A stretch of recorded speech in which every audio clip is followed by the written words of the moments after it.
अगर आप भी चाहते हैं हमारे जेपी म्यूजिक प्रेजेंट का ऑडियो वीडियो सबसे पहले अगर आप तक पहुंचे तो हमारे चैनल को सब्सक्राइब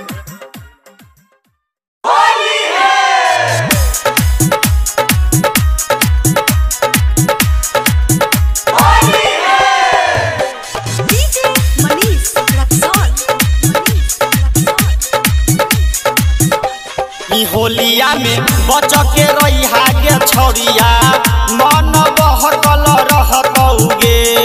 होलिया में बच के रही हागे छौरिया मन बहकल रहतौगे। मन बहकल रहतौगे तोरे पर चढ़ल रहबौगे।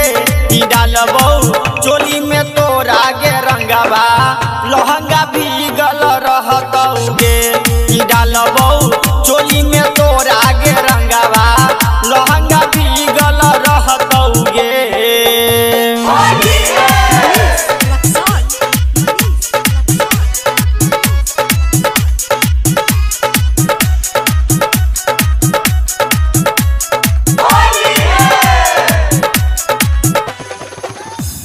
रंगवा डालबो लाल पियर पी के आइल छियौ बियर गे छौरी पीले छियौ हम बियर छौरी गे।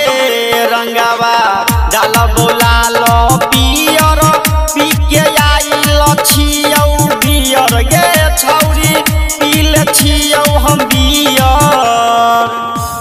छोट नाच हमर पिचकारी लमहर डालल करबौगे। डालबौ चोली में तोरा गे रंगवा लहंगा भीगल रहतौगे।